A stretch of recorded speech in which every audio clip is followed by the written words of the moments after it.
We're live once again. Welcome everybody to another edition of Latto Talk, where we discuss all things related to mixed race people. I'm El Mulaton, and tonight we're going to be talking about making alliances with other mixed race people, and we're going to be talking a little in depth about the Spanish caste system. Okay, but this live isn't meant just for me to preach to the choir. I want y'all guys to participate. I want this to be a fun conversation. You can find this live every Friday night at 8 p.m. Eastern on TikTok. My handle is at Mongrel Uprising. You can find me on YouTube and Instagram at Papa Mulaton. Yeah? My YouTube has a lot of my long form content and clips from my lives. So subscribe, follow, and let's hang. Okay, so one of the first things I wanted to talk about, this is not one of the official topics, but I wanted to talk about this idea that a lot of us who are mixed race, like, we've kind of just grown accustomed to the idea that people are going to come to us and just tell us that the way we identify is incorrect, and we have to basically identify the way that they want us to. And I was kind of thinking about this earlier, like the absurdity of that. Imagine if any one of us just went to some place, another country, or another part of the country, another region, another state, and we were like, you know what? Your identity is incorrect. Stop identifying that way. Now identify the way that I want you to. When you hear that out loud, it sounds ridiculous that we would do that, that anybody would do that. Like, how dare you go up to somebody and tell them that their identity is wrong and incorrect, and that you know how they should best identify. But that's literally what we go through on a regular basis. We're constantly having people on both sides, all sides, essentially coming to us and telling us that the way we identify is wrong, it's incorrect, and that they know what is best for us. They know how we should identify.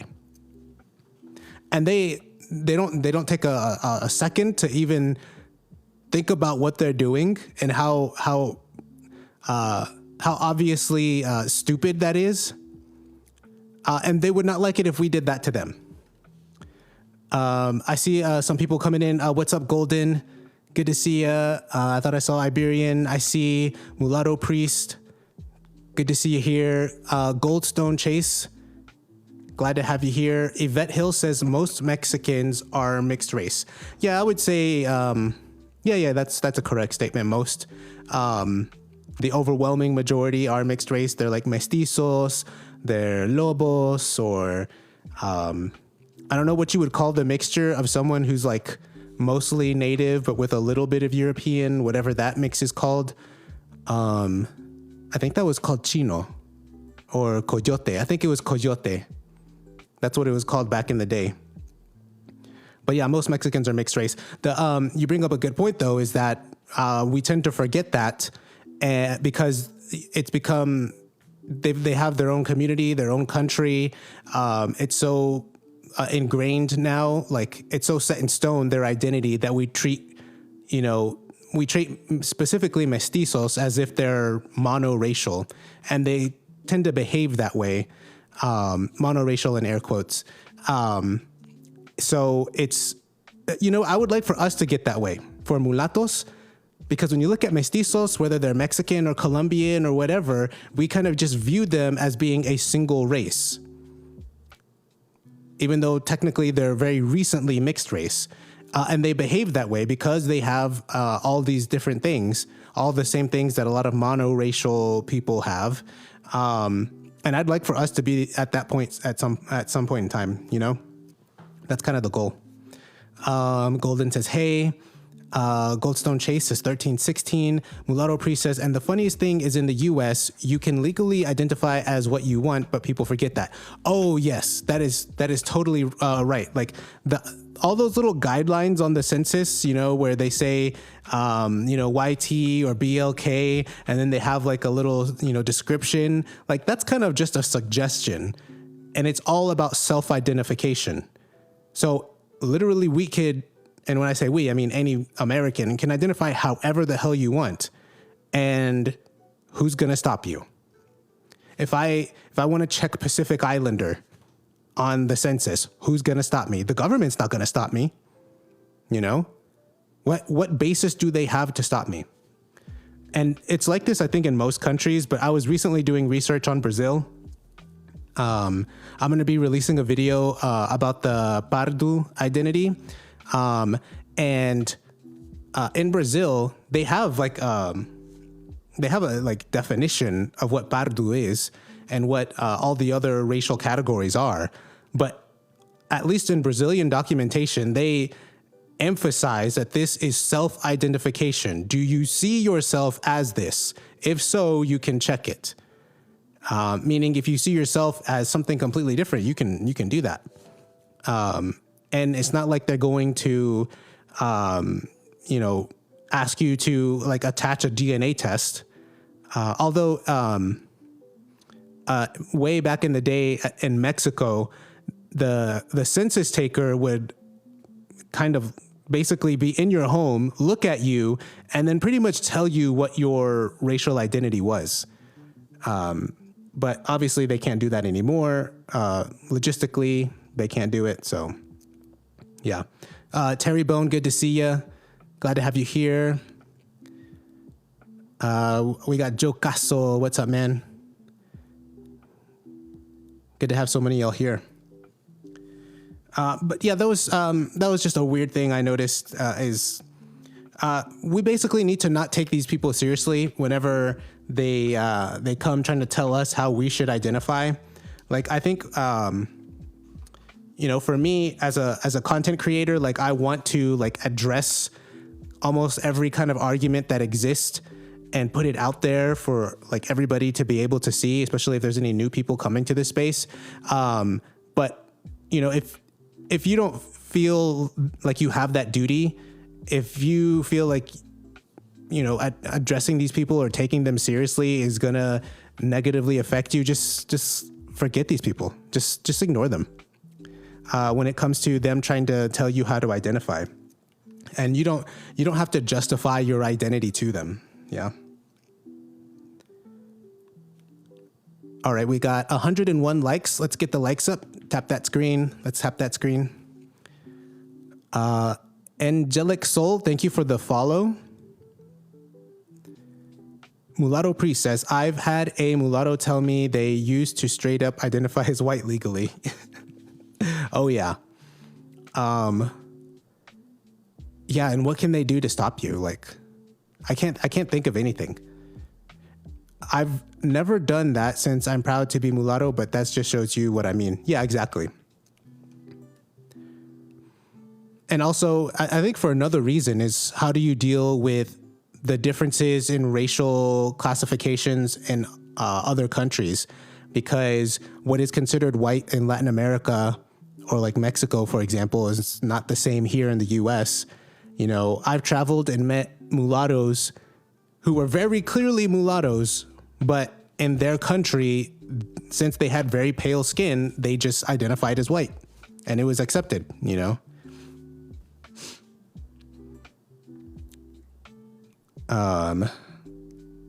Terry Bone says, and they didn't look white at all.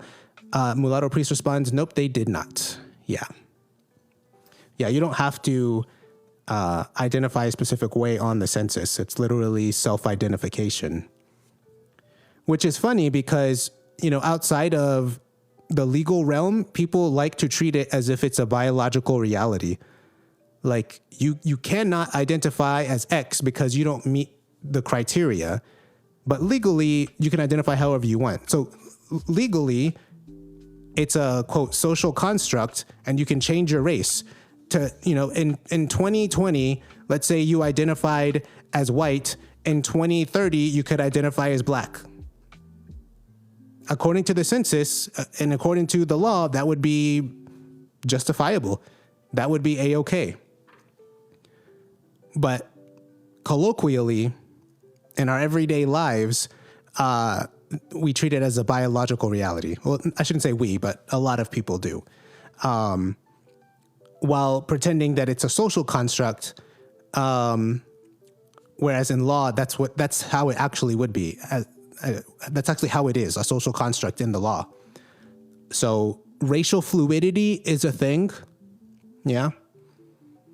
And they have no justification to say why it shouldn't be that way. If you believe it to be a social construct, then racial fluidity is a thing. Your race can change at any point in time, whenever you want it to change. Tomorrow you may be freaking Asian. The next day you may be Pacific Islander. If it's a social construct, that's how it's supposed to be. That's the nature of a social construct. Mulatto Priest says, it doesn't matter what people see you as socially. Legally, you can identify as what you are. Yeah, exactly. Mulatto Priest, exactly. Wesley Snipes could legally identify as white if he wanted to. Yep. Yeah, he definitely could. Nothing legally stopping him. And if you don't want that to be the case, then we would have to start treating race as a biological reality. But you don't want to do that. You want to treat it as a social construct. That's what you want to do. Okay. I see we got John DeGeezer here. How's it going, man? Tudo bem? Como vai, meu irmão? Tudo bem? I gotta practice my Portuguese, man. We got mulattoism in here. What's up, Jay? Terry Bone says, I heart being a mulatto. John's crying at my Portuguese. Come on, my Portuguese isn't that bad. Eu falo muito bem português. E você sabe que é verdade.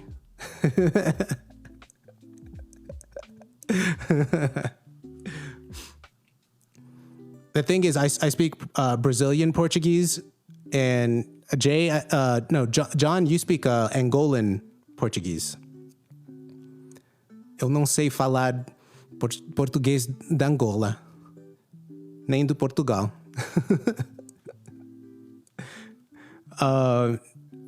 Jay says, "What's up, bro? Everything good? Everything's going good here, man.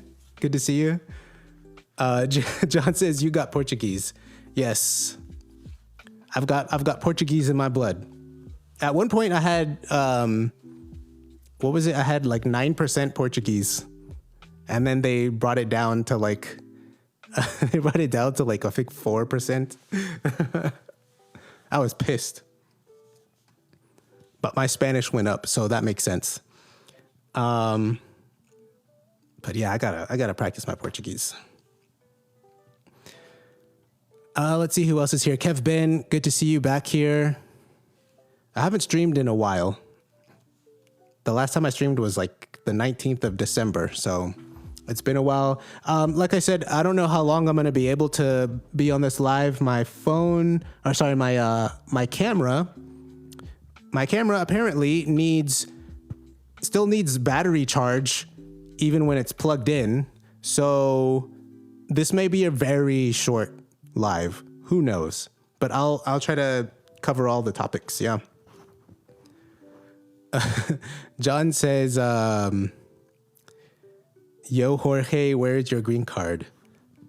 Sir, I have a green card. It's very green. It's very green. It's the greenest. It's the greenest green card. So you can't deport me, sir. Goldstone Chase says, looking forward to learning Spanish. Yep. Always good to learn another language. Español. Yep. Let's see. Okay, so next thing I wanted to talk about, just really briefly, is racialization. So racialization is basically I don't know how to put it in the best terms, but racialization is essentially making race the center of one's identity, basically. There are groups of people who are not very racialized and some who aren't racialized whatsoever. So I'll give you a prime example is Louisiana Creoles. So they used to be a group that was based around the ethnic identity of being a Louisiana Creole. That was the most important part of their identity. It didn't matter your skin color. It didn't matter what percentages you were of this and that. It was, are you Creole? Are you a part of our ethnicity, our culture? Do you have our shared history? If so, you're one of us. And so Americans, white Anglo racist Americans saw that and were like, no, we are going to racialize you, which meant that you now had to prioritize your racial identity over your ethnic identity. Yeah. So then the Creoles essentially had to become aware of the racial differences within their ethnic group. You're a black Creole, you're a white Creole, you're a mulatto Creole, you're a quadroon Creole, things like that. And from what I've gathered about Creoles, like that was a major that was a major like stab in the heart of the Creole people, because then you started having like segregation, all these like legal privileges and different treatment based on your racial identity. So now white Creoles were above all the other Creoles, whereas before they weren't racialized.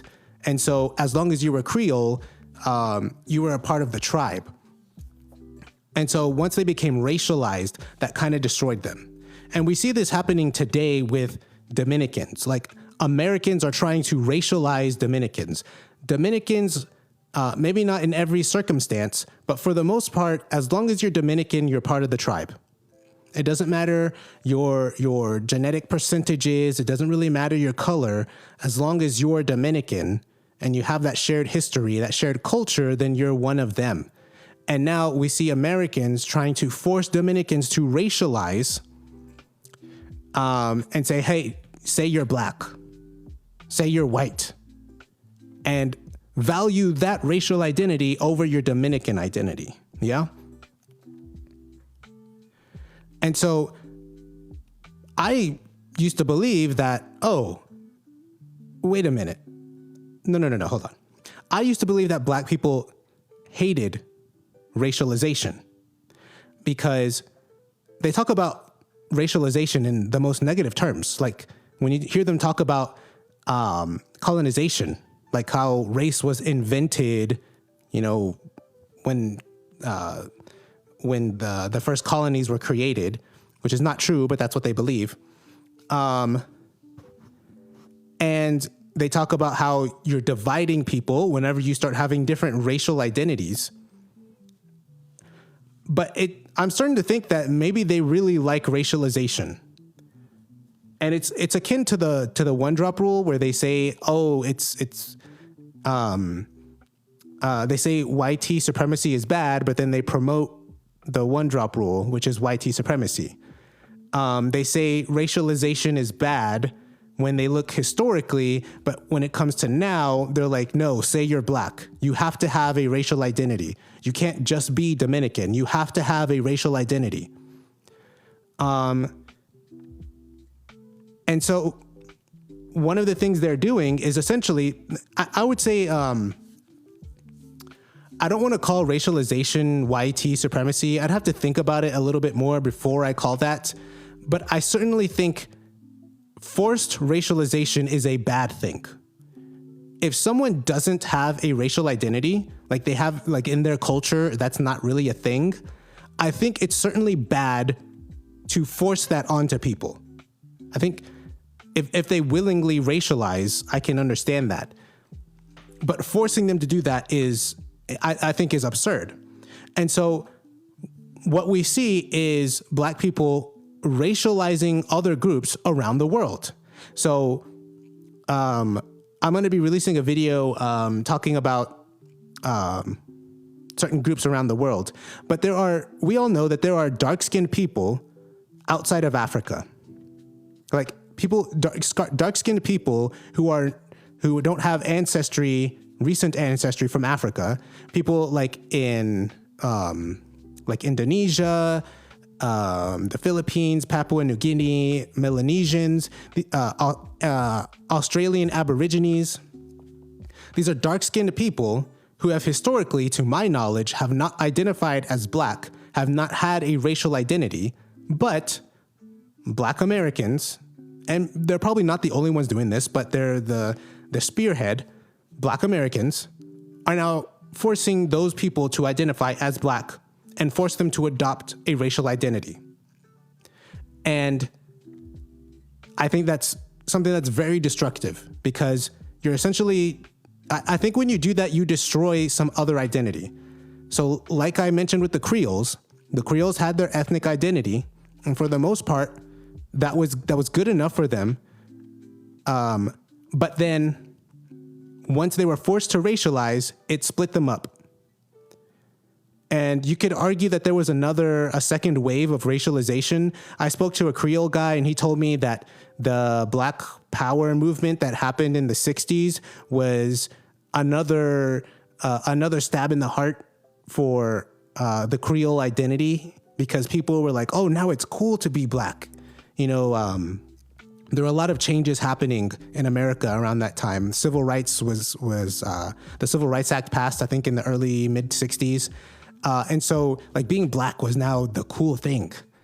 And so a lot of Creoles were going with that instead of their Creole identity. It was almost like the Creole identity took a back seat to the racial identity of being black.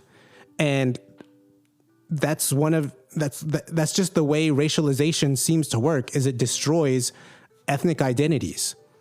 Especially if there was already an ethnic identity in place. And I hate to see this happen. I would hate to see this happen to other groups of people. I think it's already starting to happen around the world, where, people who are dark-skinned outside of Africa are now consuming media from America and seeing black people and their culture and seeing them getting, let's say, some gains. And they're like, wow, I think we could get in on that too. I'm black. And I don't like that. Me personally, I think ethnic identity is far more important than racial identity. I think both are good, and I want both. But I think having an ethnic identity is more important, and I think it's definitely superior, up above any kind of racial identity. And I think to a certain degree, we all realize this, because I think most of the mulattoes in this space that I've spoken to, you're not really down with like the hood type of stuff. Yeah? If there was a mulatto that came in here and he was like genuinely one of us, but he had that like hood culture, that urban inner city kind of culture, we wouldn't really feel like he's one of us. Racially, yeah, but ethnically, culturally, we recognize he's very different. And I think that's what I'm trying to get at when I say like ethnic identity is more important. And I think what we are trying to do here also, we're not just trying to affirm and assert our racial identity. I think we're also trying to create an ethnic identity. And I think that's what we need to do. Because we although we come from different cultures and different walks of life, like there is a lot of overlap between our backgrounds, and we have kind of I think there's a consensus forming, and I think going forward, we should probably be a little more deliberate about that. But yeah, let me get to the chats.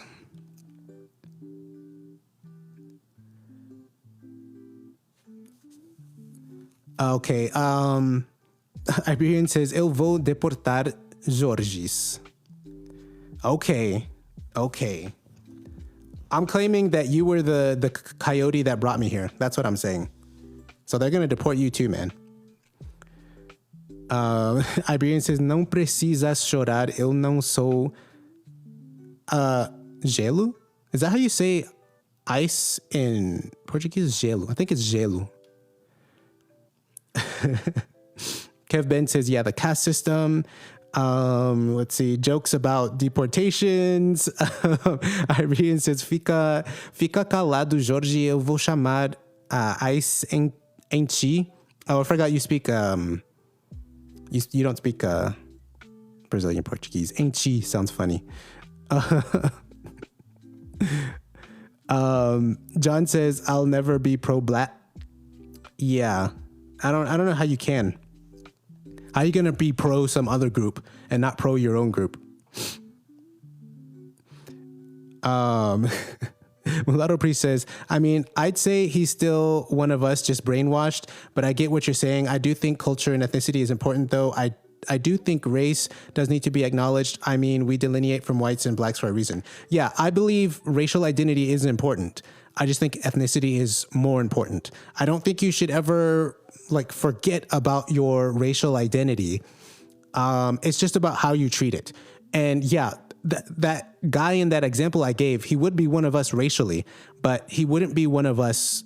I would say ethnically, culturally. Culture falls under the umbrella of ethnicity, so I say ethnically just as a more general term. And a good example is mestizos. Like, there are mestizos in Mexico, and there are mestizos in Colombia, but they don't view each other as being like the same. Yeah, like a mestizo from Colombia is gonna have a different ethnic identity than one from Mexico. Yeah. And so, now they still have kind of this shared Latino identity, but for the most part, like a mestizo from Mexico would prefer to be around other mestizos from Mexico because those are his people, and a mestizo from Colombia wants to be with other mestizos from Colombia. Yeah, so I think just be cognizant of that. Of like these cultural differences, these ethnic differences. Yeah. And so like America, I don't know how to describe this, but like, I think formally there aren't a lot of, I don't know. I was going to say formally there aren't a mixture of ethnic groups in America, but there are. And, FBAs, for example, I disagree with the labels they use, but they are correct when they say that they are their own ethnicity. Americans who are descendants of slaves have their own ethnicity, and it is different from, let's say, Nigerian immigrants here in America. That is 100% true. Again, with the labels, FBAs think they're the only true black people. I disagree with that. But they are correct that they have a different ethnic identity, and they recognize that whenever they come across other people who have similar skin colors. And so I would argue that America has several different ethnic groups, and that FBA ethnicity is, I would say for the most part, not a mulatto ethnicity. Now, there obviously are mulattoes who have contributed to that culture over the generations, over the years. But for the most part, like for what we're trying to do, we're trying to create a community here. We don't view that as being ours. That's not our ethnicity. We're trying to create our own ethnicity, our own culture. Yeah. And this could be a super long debate, freaking 4-hour live talking about ethnicity. I'm willing to have it, but yeah. Mulattoism says, I wasn't here, I was out. Who is the example? They are different because of culture. So Jay, the example I gave was, imagine we met a mulatto who had like that hood culture. Yeah, that like inner city culture, that stereotypical Black American culture, we would view him as being one of our own because racially he is a mulatto, but ethnically he's not one of us. Yeah. That's the way I would see it. Now, maybe it's different. You know what? Let me put it this way, because I think it may be different because my black side is not American. So a lot of y'all's black side is American. So maybe y'all do feel some kind of connection to that, or would feel a connection to that person. But for me, zero connection, zero. So I don't know. Maybe that's why I see it that way. I'm not sure. I will give a shout out to Gold National, who's no longer on TikTok for some reason. He just bounced. He used to really emphasize that he wanted to distance himself from Black American culture, and I think his black side is Black American, so he wanted nothing to do with it. But I think when it comes to us being not only mixed race, but multi-ethnic, multicultural, you're in the position where you can pick and choose which parts of your composite cultures you want to adopt. And I think that's the healthy thing to do. Is we're trying to form our own community, our own ethnicity, and that's going to involve picking and choosing the constructive parts of those cultures that we come from. Yeah. Mulatto Priest says, I mean, I'm American, so that urban hood stuff I'm familiar with, though I don't engage in that. Yeah, I've met fully Black people who were born into that hood kind of urban culture, and they didn't even like it. They were trying to get the hell away from it, Now they still listen to rap music and stuff like that, and basketball and everything, but they recognize some of the destructive elements of it. Mulatto Priest says, yes, FBAs are their own group ethnically. Yeah. But they need to stop trying to claim us, though. Yeah, I'm not sure. From what I understand, FBAs believe race doesn't exist. It's not a thing. They believe it's pseudoscience, and that ethnicity is the only thing. And if you believe that, the problem is they label their ethnicity Black. That's the name of their ethnicity. For them, Black is an ethnic identity, not a racial identity. So for them, so long as you are a descendant of slaves in America, you can be, quote, Black, which is an ethnic identity for them. So it doesn't matter what your percentages are. You can be Black as long as you meet that criteria. John DeGeezer says they have different ethnic tribes or different African tribes. Mulattoism says, oh, I got you. John DeGeezer, ethnogenesis. Yeah, exactly. Ethnogenesis, from what I understand, I think it's primarily used whenever you're talking about creating a new ethnicity. All throughout human history, there have been tribes, and then one group splits off and forms another group, and then they're now a new ethnic identity. They're not a new ethnic group, and then over thousands of years, then biology starts to play a part, and then you start forming a new racial identity. Mulatto Priest says, I'm a foundational mulatto American, I'd say. Yeah, that's good. That's good. Mulattoism says, yes, this is true. The example was still valid. Yeah. Golden says, nope. Mulatto Priest says, yeah, I'm American. Golden says, I miss him. Yeah, I don't know what happened to Gold National. Same with freaking Mulatto Mindset. He was on here. Mulatto Mindset had 5,000 followers, and then poof, gone. So I don't know if he got banned or what. But I think he's still making content on his YouTube, so y'all can go follow him on YouTube. Oh, speaking of YouTube, I'm going to shill my YouTube. Papa Mulaton, go follow me on YouTube. Go subscribe. I have my long-form content there, and I post clips of my lives. I don't post the whole live. I usually just post, the first 1 to 2 hours or something like that.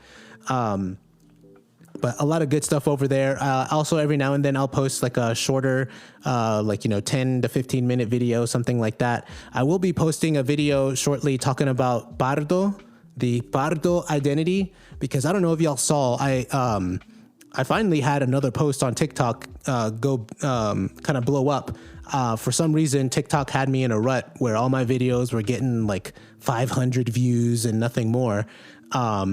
But my last biggest video was just like a slideshow showing different types of mixed race people.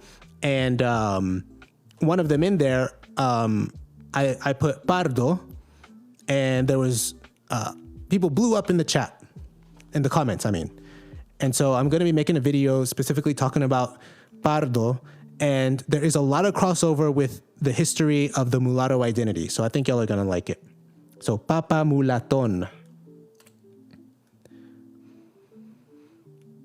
All right, let me get back to the chat. Mulatto Priest says, yeah, I was wondering where he was at. Dree Legend says, mulatto and proud. Good to have you here. Kilbasa says, good riddance. Mulattoism says, a suburban mulatto is very different from a hood mulatto ethnically. Yeah, exactly. Freaking, what's his name? Golden. Golden has his TikTok is called Suburban Mulattoes. Go follow that page. Go follow Golden. I think you do that with Maritza, right? Dree Legend says, thanks for sharing this. Finally, biracial claiming who we are. Yes. Mulattoism says this is correct. Oh yeah, there you go, Golden. Shout out Suburban Mulattoes. Yeah. Dree Legend says, we need it. There's more and more biracial than ever. Yeah, we're growing. And we gotta reach people because, when it comes to most things, but specifically when it comes to race, people are going with the path of least resistance. Yeah.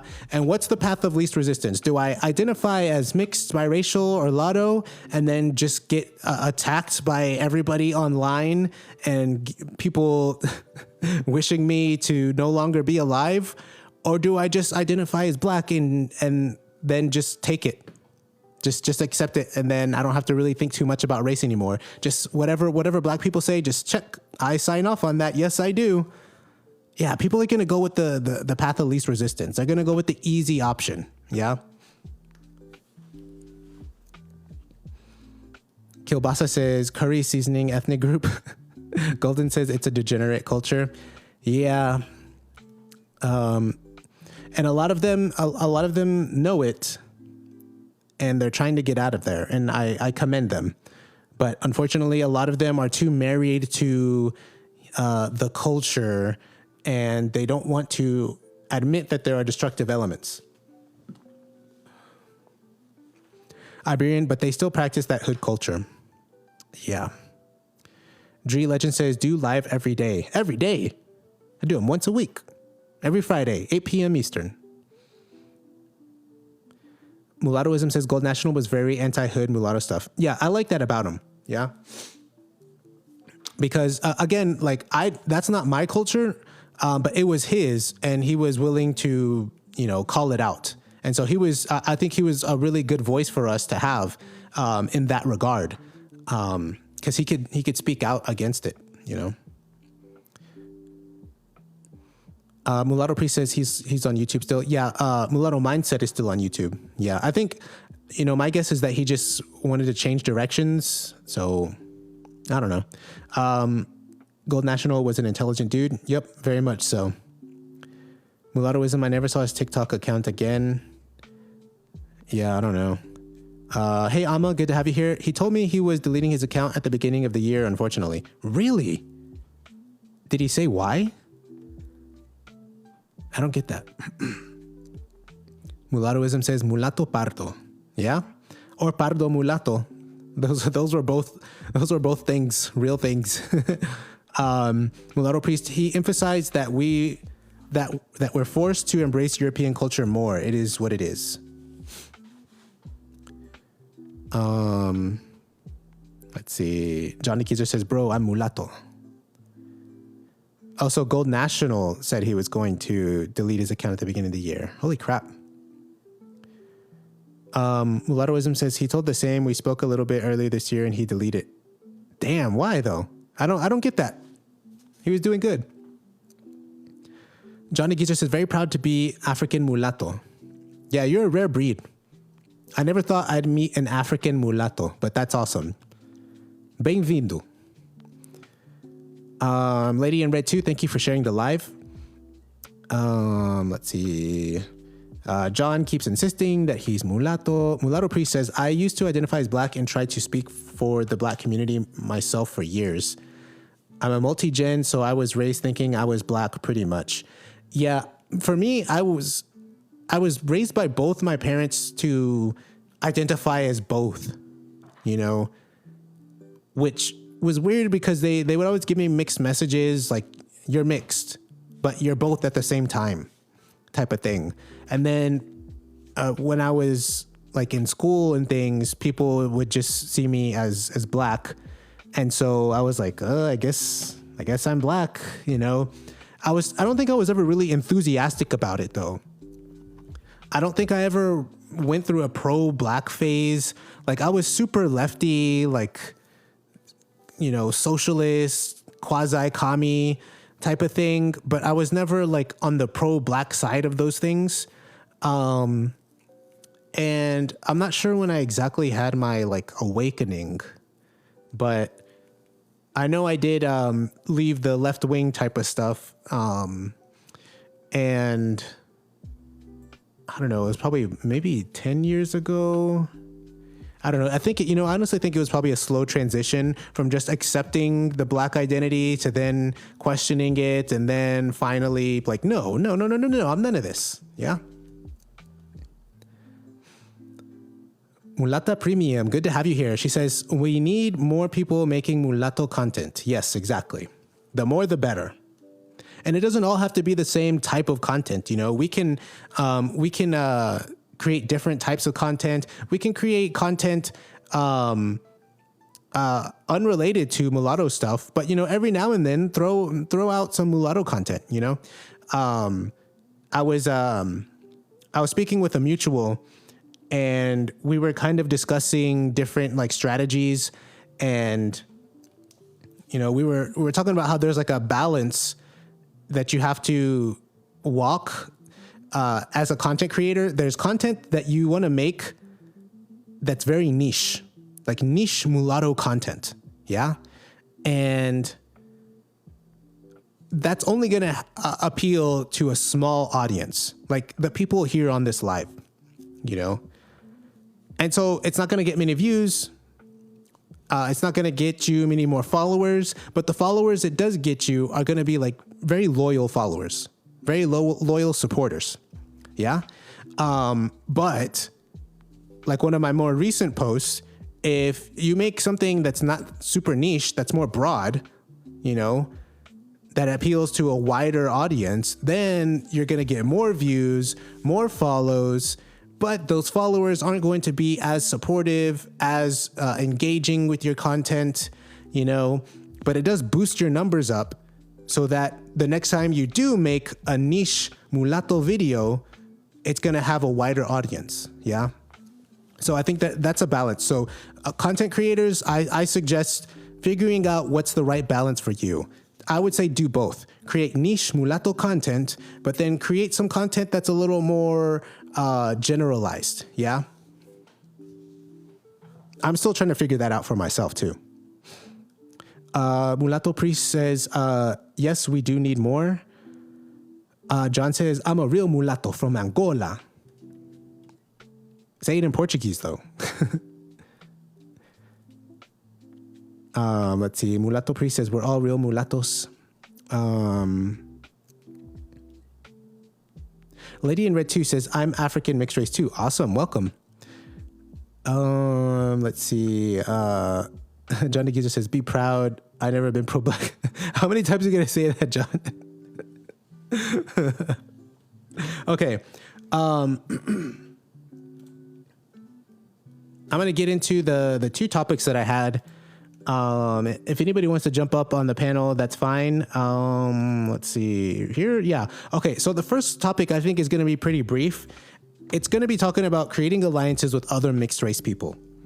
So most of us here are Lattos. So when I talk about other mixed race people, I'm talking about other people who don't have our mix, but have a similar struggle to us, meaning that they have to, in some regard, fight for their identity.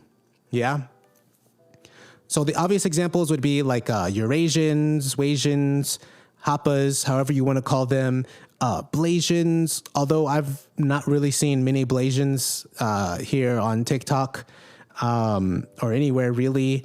I don't think you could really say mestizos because they kind of operate as, quote, monoracial people.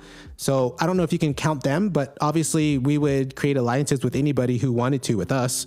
And then coloreds are another good example.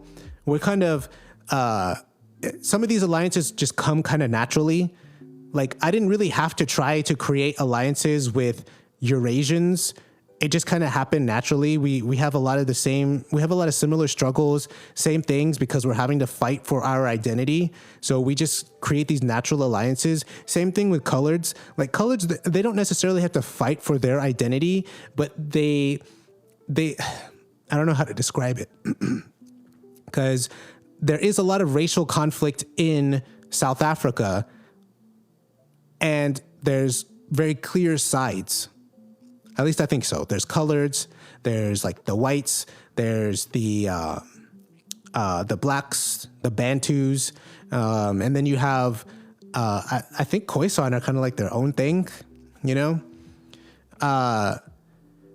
So they're, even though they're not specifically fighting for their identity, they're still fighting for something, and it's racialized.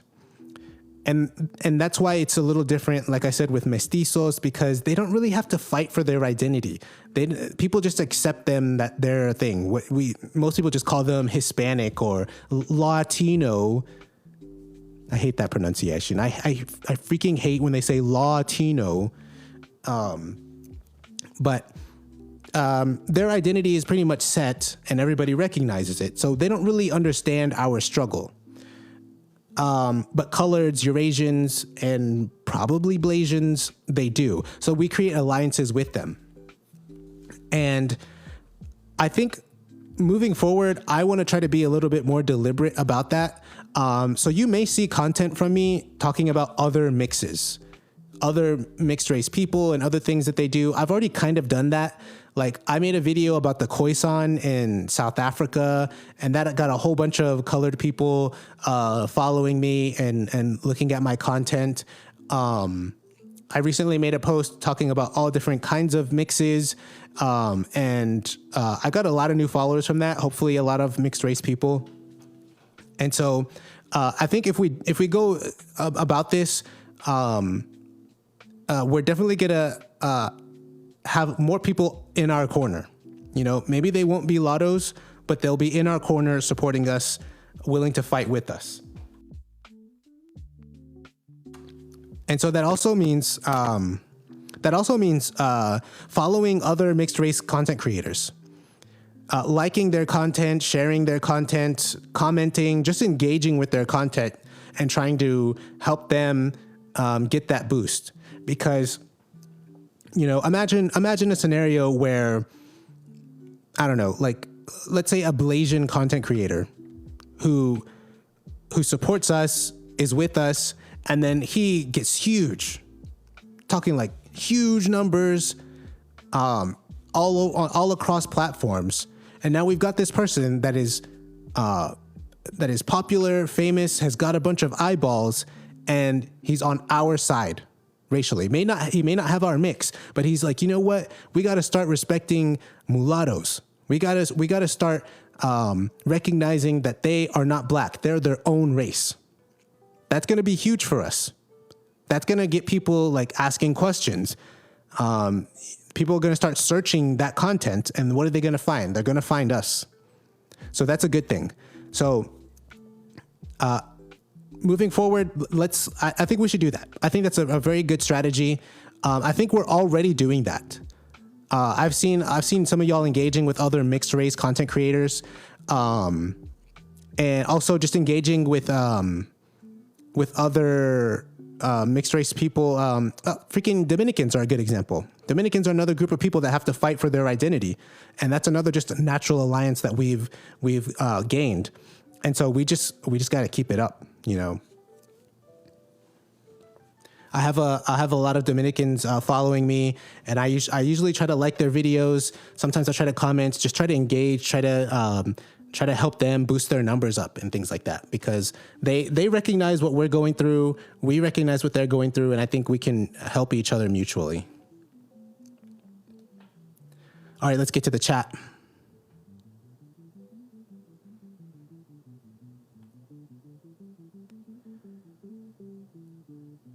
Goldstone Chase shared the live. Thank you very much. Mulatto Priest, I wouldn't mind a mulatto sort of ethno-state, though, that's essentially founded on race the same way. I don't like the idea of an ethno-state. Jay already knows how I feel about the state, but definitely a community. I would say more of a community based on our race and our ethnicity. We're trying to form an ethnicity. We don't really have an ethnicity, but we have a racial identity. And I think I don't think there's anything wrong with that. Everybody does it. Everybody wants to maintain their racial communities, their ethnic communities. So I think we're just trying to do the same for us, because it's very important. Mulattoism says, I already have 2 Eurasian friends in this app. Yeah, me too. The only 2 Eurasian content creators I know, there's Eurasian Identity and Eurasian Community. And they told me about another one called Wasian 4, like the number 4, but they told me she stopped, I think, making content, but she has a huge account with like 24K followers on TikTok, which is pretty big. Mulatto Priest says the U.S. was, but we don't colonize or engage in slavery or anything like that and dehumanize others. Yeah. Lady in Red 2 says colored goose. Also, you're from South Africa. Mulatto Priest, but that's just wishful thinking, obviously. Mulattoism, I think Eurasian and coloreds would be a good alliance. Yeah, we're already creating alliances with them, you know, but just keep it up, you know, turn it up. And like I said, if there are Blasians out there, like, can we find them? I haven't seen any, like, the only time I see Blasian content is, it seems to be like kind of one-off videos. Like, it's usually a person that makes a bunch of random content, and then they made one video about them being Blasian. And for the most part, they seem to be Black identified too. Lady in Red 2 says, colored are being labeled as gangsters, as dangerous and crazy. Yeah. We had 2 South African guys on my live a while back talking about that. John DeGeezer says caste is good. Caste system is very good. I disagree. And we'll talk about that. We'll talk about that. Mulatto Priest says some Hispanics get offended by that word in the US, believe it or not, but that might be the more SJWs. By what word? I'm guessing you mean like mulatto or something. I don't know why they would. That's weird. Ama says, in a caste system, somebody always has to be at the bottom. I know how I feel about promoting that. Yeah. I'll talk about it because I think there's a lot of misconceptions about it. And I think some people are trying to set the record straight, but then going a little overboard with some of their conclusions. So I'll talk about that. Oh my God. Freaking TikTok.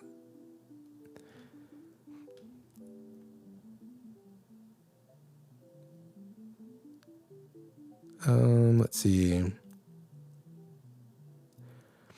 Kilo Ministry says the mulatto is problematic and not good for monoracial communities. Why should I care what's good for monoracial communities? They don't care what's good for us. Come on. Mulatto Priest says more support is always a good thing. Yeah, definitely. Kilo Ministry says no such thing as a Blasian. Okay. Mulattoism, it's good as long as they don't start speaking on our identity and police our identity. Yeah. The idea that you're going to go to somebody and tell them how they should identify and tell them their identity is wrong, that's absurd. Like I spoke about this at the beginning of my life. Like if we did that to any other group of people, actually, you know what? That's what colonization kind of partly was. Colonization was one group of people going to some foreign land and telling them, I hereby declare you to be X. And now you have to identify that way. It's stupid. Let the people just decide their own identity. Lady in Red 2 says, we are legally mixed race in England, UK. Yeah, that's one of the things I've noticed in Europe in general, but specifically in the UK, yeah, that they kind of recognize mixed race people are their own thing. Hopefully, they don't learn America's BS ideology of the one-drop rule, but, you know, the one-drop rule has already infected Brazil, for example, so, I mean, it could be coming to the UK. Hopefully not. Kilo Ministry says, I agree with that. You're your own, you not black. Thank you.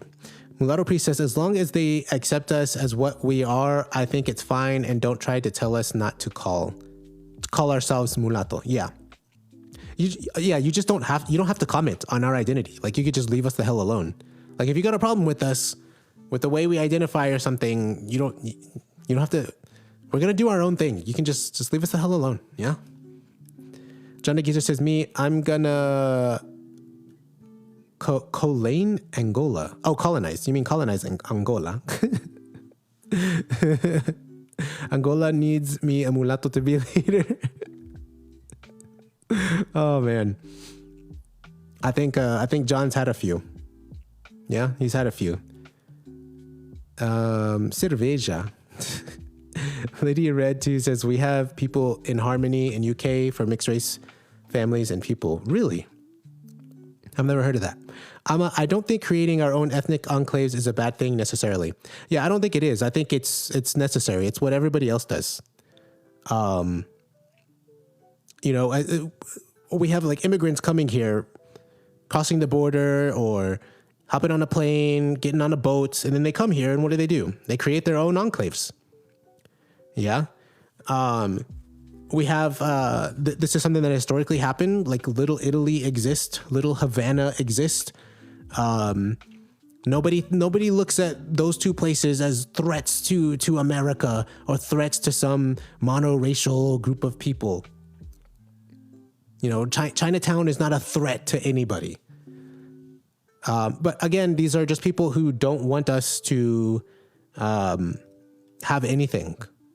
They want us to get everything from black people. That's what it is. Mulatto Priest says, yep, as long as they don't police our identity. Let's see. Lady in Red says, I'm Eurasian and African mixed race. Awesome. Let's see. Johnny Geezer says Black Country. Mulatto Priest says, I've been cool with a guy for years who's mestizo non-Spanish. Mestizo non-Spanish. Like, I had one tell me not to call them that because it was made to dehumanize. Pretty much the same argument people used to say why we shouldn't call ourselves mulattos. So a mestizo that's not Spanish. So like Brazilian or Filipino. Those are the only other groups I know that use like mestizo. But yeah, mestizo literally means mutt or mongrel. You could translate it in any kind of way. But I haven't done much research into the history of that word and how it was used, what was the intention behind it. But yeah. Mulata Premium says some Latinos are against us because in America they aren't white. They're afraid they'll be the next bottom of the barrel. Oh, okay. Yeah. Yeah, you got to be careful. Because there are some Latinos that are going to support us. Prime example, Dominicans. I think you're probably going to get a bunch of Cubanos that support you too. But I think a lot of the ones that come from like mestizo nations or nations that don't have mulattos, they're, you know, probably more likely to be against us. But I don't know. That's just my surface level guess. King Creole 909, good to see you here. Who cares what's good for monoracial communities? Exactly.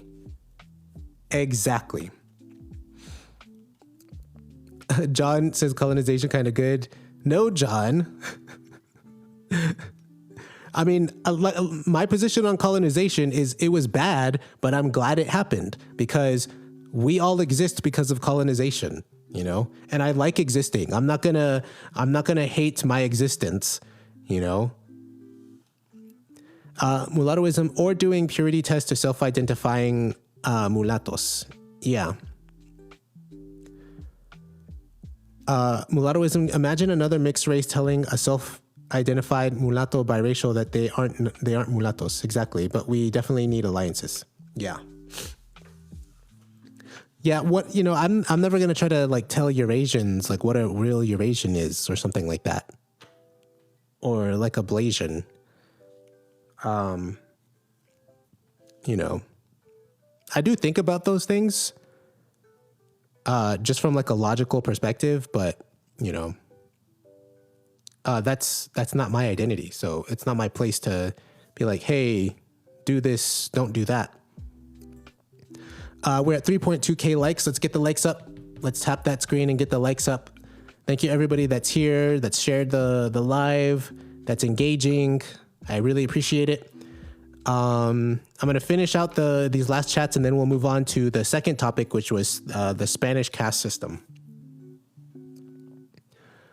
Ama says we would not want. Wait. Who would you not want as an ally? Okay, you're asking Jay that question. And Jay says mainly monoracials. All the other mixed race should be okay. Yeah. I don't think there's anybody I would not want as an ally. Just from a race perspective, I can't point to a group of people and I would say, hey, I don't want you to be my ally. It's mainly the people who attack us. But you know, that's not really a demographic. Obviously, you're not going to be allied with that person, you know. But you know, there are just going to be certain people who share our struggles, and we're going to have alliances with them, stronger bonds with them. And every now and then, you're going to have like, you know, some full black guy or some full white guy that's like, hey, I like what y'all are doing, and means it genuinely. And we can create alliances with those people too. You know, primarily those individuals. So I wouldn't, you know, look at them as like entire demographics that we could ally with. But yeah. Ama says to Jay, okay, so all mixed race people we should be trying to build community with. So wait. We should trying to build community with. I think I don't think that's the goal about trying to create like a generic mixed race community, but I'm not 100% opposed to the idea. Because I'll give you an example of like the census fight. A lot of y'all want to have mulatto on the census, and I think Jay, it was actually the last live that I had. We spoke about this at the end, and I was talking about how there's a new category on the census, and it's called Middle Eastern and North African. And it includes, obviously, all the North African nations like Egypt, Morocco, and Middle Eastern nations like Syria, Lebanon, and Israel. So now they all have their own category. And the point that I made was like, notice how that's not a single group of people. It's a large group of people. And so I don't think that y'all would ever get mulatto on the census as a standalone category, because almost nobody has a standalone category on there. Even when you look at black, that includes, let's say, FBAs, and it includes like Nigerians who just arrived yesterday, you know? these two different groups of people. It includes, I think, Somalis check black. I think some Somalis are mixed race, but I don't know about them as a whole.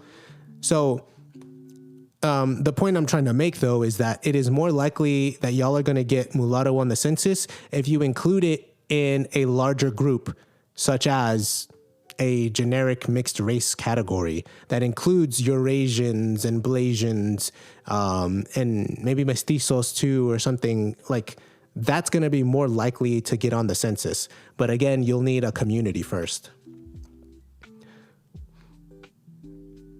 Mulatto priest says like white and Native American.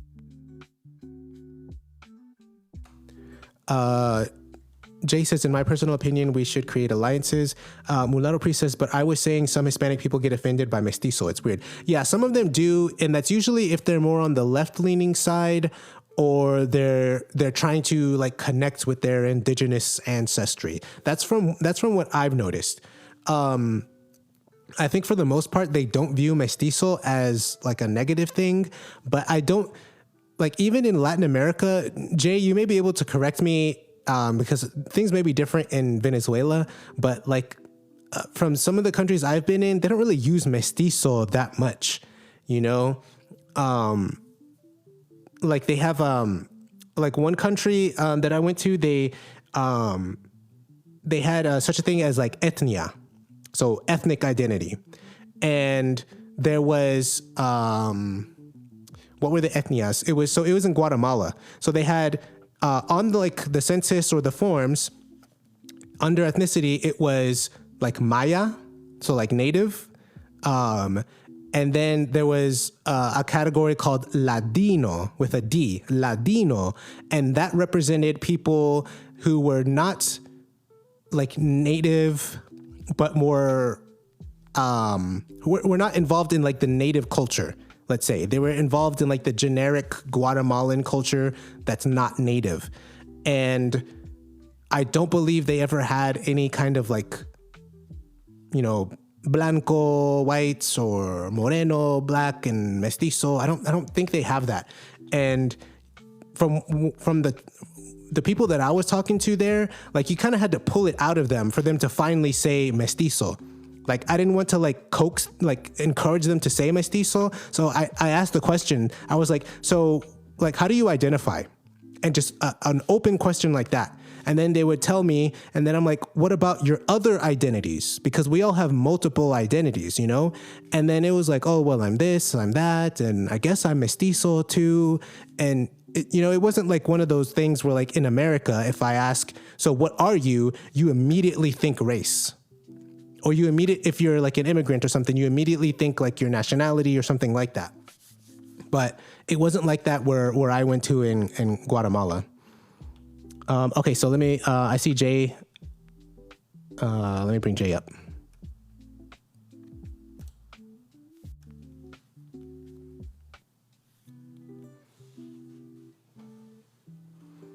Hey, what's up, Jay? Yo, what's up? What's up? Not much, man. What were you wanting to say? No, it's just with the Venezuelan thing. Mestizo is basically today anyone who's mixed race. Like it doesn't have to be specifically indigenous and European. Any type of mixture is mestizo. Like Eurasian, mulatto, anything is mestizo. So people use it just to refer to somebody who's mixed race. So by that standard, most Venezuelans will be mestizo. They use other terms too, like they don't have a rigid racial category or racial system in Venezuela. Like somebody who's mulatto can be called moreno, then it can be called trigueño and jabao. They use all these terms interchangeably, and mestizo is one of these terms too. But mulatto is widely used, So yeah. So like if I were in Venezuela and I asked someone, how do you identify? What would be like the most common response that I would get? The most common response you're gonna get is either mulatto, mestizo, or blanco. Mestizo. But I mean, are they gonna say a race identity or are they gonna say something else? Like let's say I walk up to a random person and we're not talking about race, we're not talking about nationality, and I just ask the blanket question, just how do you identify? You know, are they immediately going to go to race and be like, "Oh, I'm mulatto" or "I'm blanco," like that? Yes, but it depends because some people they don't use the racial terms. They use like skin color terms like trigueño, moreno, and some people might use some of these racial terms like mulatto, blanco, mestizo. Some people might do that. So vast majority would say mestizo. Some people would say mulatto or blanco, you know, but it does happen. Okay. Because I feel like in some other countries that I've been, I think they would obviously be confused by such an open-ended question like that. But I'm not sure if they would immediately go to race. But I mean, I don't know. So, okay, let me get back to the chat real quick. Okay, there's a hater in the chat. Says it's offensive. Blah, blah, blah.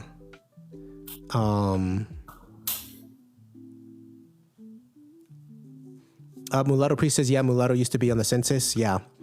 It used to be its own category, but I don't see them, doing that because you gotta make it politically advantageous for somebody.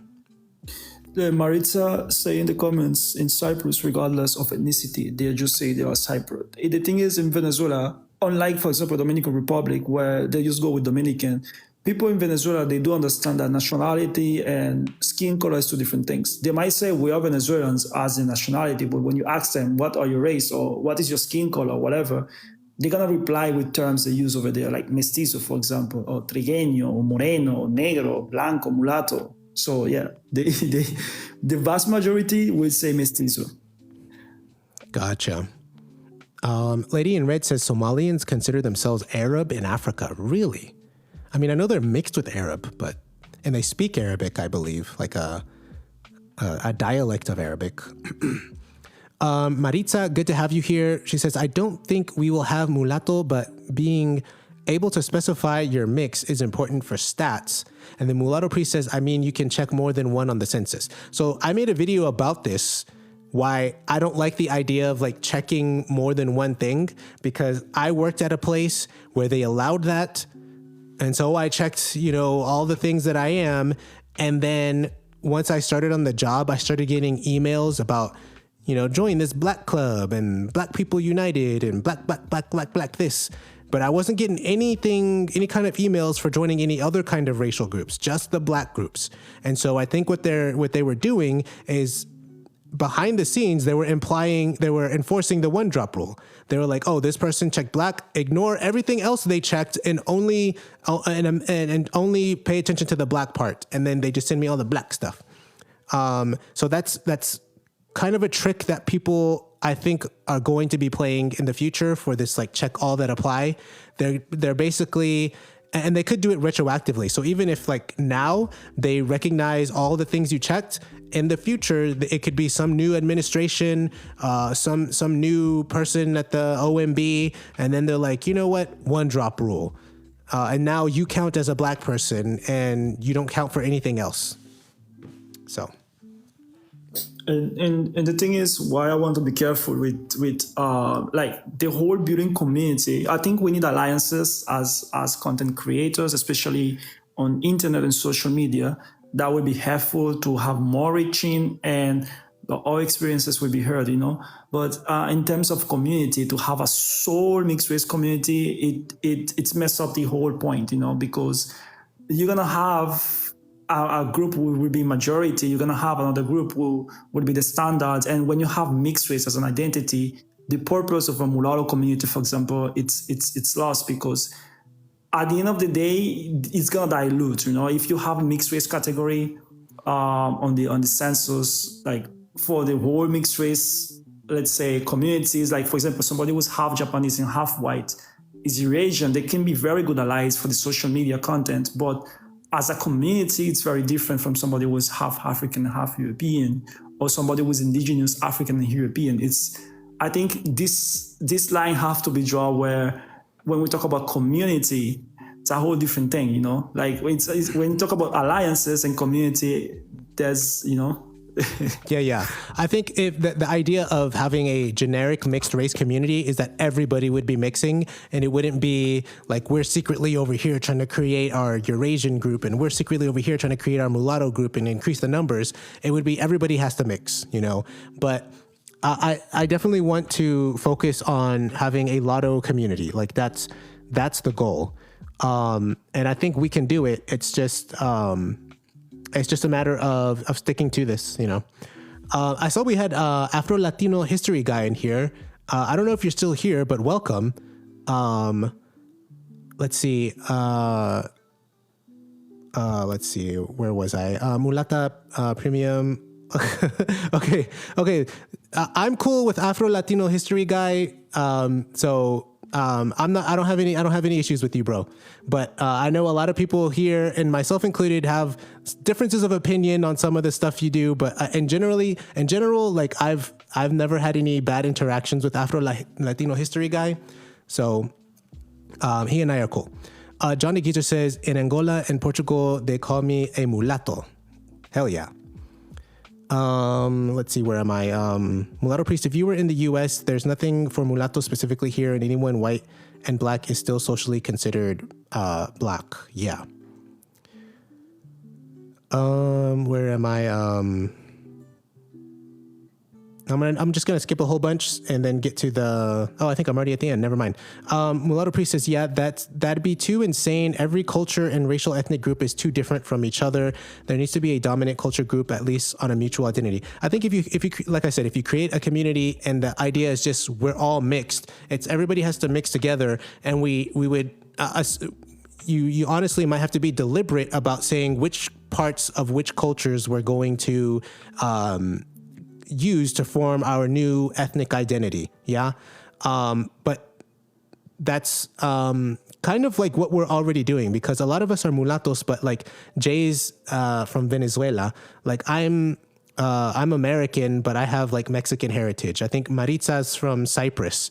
Freaking John de Geezer's Angolan. So we're like I said in our previous life, we basically would have to create a mulatto melting pot. All the best aspects, all the most constructive parts of our respective cultures coming together into a melting pot. I'm willing to do that. And I think most of y'all are, because most of y'all, your family's a melting pot. You know, if you're an American, you've got Black American culture, and you've got like white American culture, and just coming together and into you know. So that's essentially what we're trying to do, is just, you know, the same thing, but at a larger level. I want to say something in regards to this dude that we have in the comments, Afro Latino history guy. Yeah, bro, you know what's my problem with him? It's not him being a jackass or a bad person. It's that he be spreading a lot of misinformation and be talking about history that he doesn't even know. He have some videos sharing something saying that Celia Cruz was part Haitian. And I did a research on my own about Celia Cruz's parents and her grandparents, and she's nowhere Haitian. This dude is full of shit, bro. Sorry, Mulatto. I haven't. I don't know that issue, so I haven't looked into it at all. So, but okay. John de Geezer says, I came from a mulatta woman. Nice. So I think, John de Geezer, your grandparents are the ones who are different races, but your parents are both mulattos. That's cool. We need more of that. Celia Cruz was mulatta. Was she really? Celia Cruz? I thought she was... I don't know. I've only seen her when she was like super old, so I don't know. She didn't have been mulatta, but she was fully Cuban, you know, like 100% Cuban. Cubana. Her mother, like everything Cuban, like. Gotcha. Okay, so I wanted to move on to the Spanish caste system. So the primary reason I wanted to bring this up was because I saw some videos talking about the Spanish caste system, and I think the video, I can't remember who was the content creator. It wasn't anybody in this space, but the video was, I think, admirably trying to correct some lies or some misunderstandings that people have about the caste system. But I've noticed there's a thing that people do where they try to correct something, but then they go too far in correcting things. So the general narrative is that caste system bad, 100% bad, and anything related to the caste system is bad.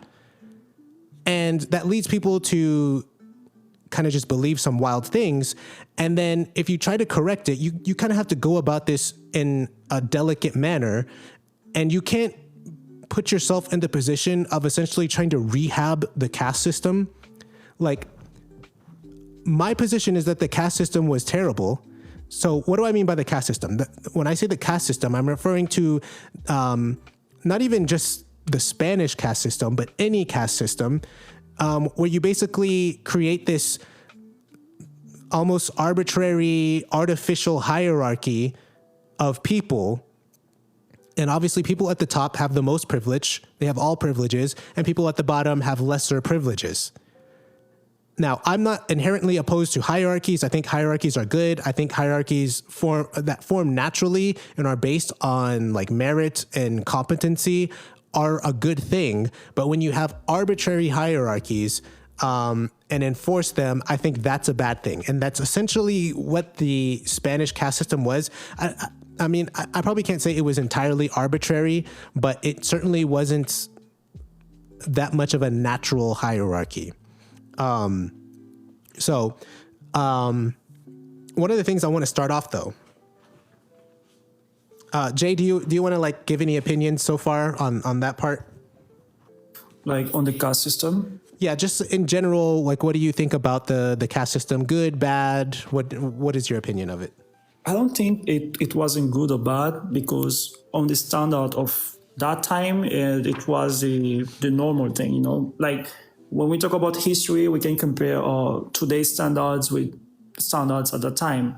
So the caste system was not rigid, as many people think. It was enforced, yes, it was enforced by law, but it was not rigid. Somebody could shift from caste, you know, and most of the time, the skin color it wasn't really a factor. It was more like your social class, who you're mixing with, etc. But I think in modern day standards, of course, it would be a very bad thing. It's dysfunctional. But the caste system, as we know it during the colony time, it wasn't merely a bad or good thing. You know, it was just a social hierarchy, basically. Social hierarchy. Gotcha. I think we got John DeGeezer coming up. It just shows he's loading on my side. Okay, so I want to go on to read a portion from this book. This is a really good book. Let me get the crap off the screen.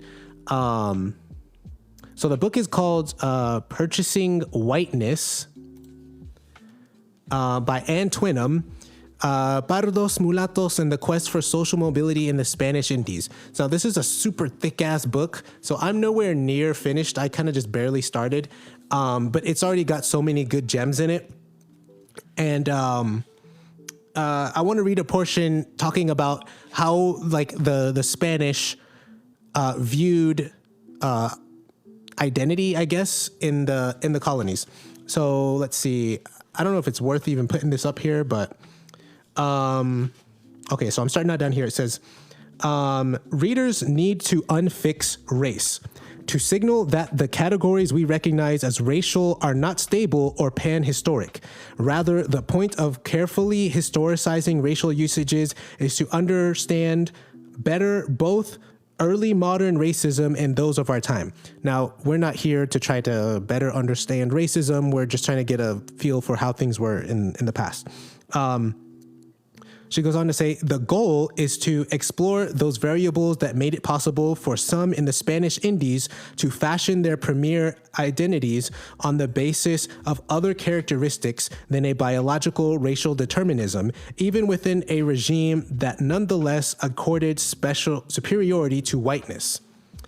Okay, on this next page, first, the complex issue of color. To what extent did Spaniards view those of brown or black appearance as inferior? James Sweet has traced centuries in the development of Iberian practices that he characterizes as racism without race. Even though Spaniards expressed prejudice against those of darker color, they did not legitimize such discrimination with a well-developed and articulated racist ideology. Much of Iberian attitudes towards peoples of color originally derived from contact with infidels, brown and BLK Muslims from northern and central Africa. The result was that appearance often became messily intertwined with religion. Sweet also notes that as early as the 9th century, the Islamic world assigned hierarchy to colors, differentiating through language and assigned task between superior YT compared to inferior BLK slaves. The conquered Christian population of the peninsula took up such discriminatory practices and proved well disposed to adopt the color prejudice of neighboring Muslims. The result was that the rhetoric of BLK African subhumanity reflected a set of shared understandings by Christians and Muslims on the Iberian Peninsula. Even though there was no fully developed ideology of race at the time of the American conquest, YT Iberians made distinctions among peoples based on skin color and attributed less worth to human beings who had BLK or brown skins. So basically what this is saying is that a lot of these color prejudices that we have in America, we obviously got them from the colonizers, the Spanish and the Portuguese, who then got it from the Moors, the Arab Muslims that had conquered them for so long.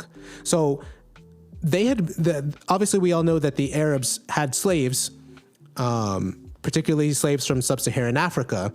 But what I didn't realize was that they also had already had like this color kind of hierarchy in place, and that's where the Spanish and the Portuguese got it from.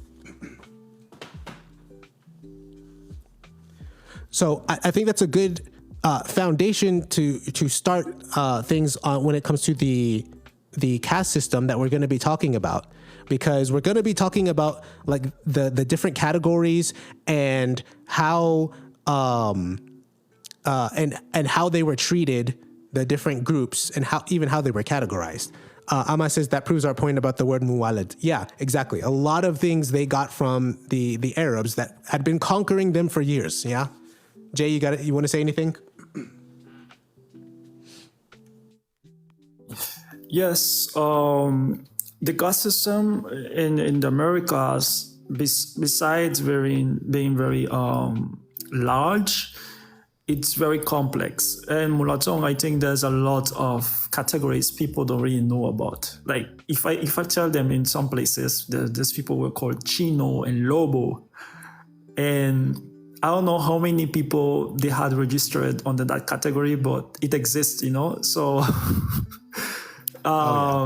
yeah, it's very complex. To understand the caste systems in the Americas during the colony, you have to read about it. Yeah, exactly. Coyote was another one. I have another book here that I constantly cite. I think, Jay, you would like some of these. Even some of the categories that we do know of, obviously like mulatto, they had different like, I guess, subcategories or something. So like if you look at this one, like there's Jay, there's literally one called Ahí te estás. There's another one called No te entiendo. What the hell? So let me see. Ahí te estás, albarazado, albino, barcino, cambujo, calpa mulato. I shared that on my story. Calpa mulato was basically someone who was roughly 50% indigenous, 25% African and 25% European. So mulatto. yeah, there's mestizo. We already know coyote mestizo, cuarterón. We know that one. Chamizo. Chamizo. What is it? Cholo. I mean, look at all these things. Arnizo. I've heard of arnizo. Jarocho. Yeah. Sambaygo. Yeah, there's so many. And then whenever we go to like this one has more like mulatto categories. Again, let me get this off the screen. We got like mulatto blanco, mulatto prieto, mulatto color membrillo, mulatto albino. So albino is like a completely different category, but then they just combined it together with mulatto. I have a question. Yeah. I guess a mulatto albino is somebody who have two mulatto parents and the baby come out albino, right? That would be a mulatto. I'm not sure. I don't know. How they did that. This one I'm not going to say because I'll just say moreno instead of the word listed. Moreno amulatado. I think, Jay, you can correct me if I'm wrong. I suspect that this refers to Griffes. Me too. Yeah. I think this will be... It's kind of a longer word for Griff, but I mean, that's what it sounds like. Yeah. It's the same with mulatto blanco. I think mulatto blanco will be jabaos and cuarterones, right? Or is two different things? Because what is cuarteron? What is mulatto blanco? I'm confused with this one. Yeah, I'm not sure. Like in this book, from what I've seen, mulatto blanco was kind of like, it was, I don't know if it was specifically used if you were just a lighter skinned mulatto, but it was like, I think the efforts that the intent behind it was that you're a mulatto, but you're kind of like maybe a class above the other mulattos or something like that. So they gave you the blanco label to kind of say, hey, you're kind of closer to the white people than those other mulattos. Something like that, I think. But again, this is only in New Spain, so like modern day Mexico. But yeah, there's a whole bunch. What are some other ones? Mulatto moreno, mulata mestizada. I think I saw mulatto pardo somewhere around here, but that's how detailed these could get. And depending on the time, sometimes they didn't really care to get that detailed. Sometimes they were just throwing everybody into the mulatto category or throwing everybody in the pardo category.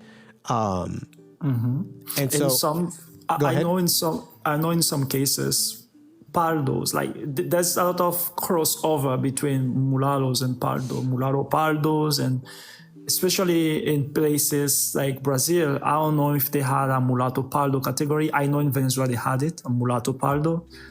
It's these two groups have a lot of crossover. Oh yeah, definitely they did. So I think you'll get a better understanding of like how the castes were. At some points there was a ton of different castes, and at some points there were not that many. And also the castes weren't super rigid. A lot of times at some points in time they were a little more flexible. They were a little bit more a little looser with like the restrictions of who was a part of this caste or not. And sometimes there were, like you were saying, Jade, there was two different castes, and then they kind of just started blending together. And that's what happened with mulatto and pardo, because there's a funny story. I'll make a video on it where mulattos and pardos in Mexico, they were basically so close together as far as their identity, and like in practice, like they were kind of like working together and like they lived amongst each other, and they kind of just formed a natural alliance. And the black people of that time didn't like that, because the mulattos and pardos were doing their own thing. They were excelling. Oh crap, my freaking camera gave out. I'm gonna try to see if I can get it back on. Yeah, I might have to. I'm gonna see if it'll let me get away with posting a picture, because the last time I posted a picture, it said that it wasn't gonna promote my stream or something like that, but I don't know. Jay, if you wanna talk and give your 2 cents while I try to fix this. Yeah. No, I was waiting to see what you was going to say and add something later. I'll just do this. I'll just throw my show my YouTube out there. So I think I was saying that Mulatos and Pardos, they had kind of formed an alliance back in the old times in Mexico. So like the 16th and 17th centuries, around that, and there was beef between those two groups and black people, because black people they had their own goals, and Mulatos and Pardos were like, no, we're not gonna just adopt your goals, we're gonna do our own thing. And the blacks didn't like that, so there was always tension between black people and Pardos and Mulatos on one side, you know.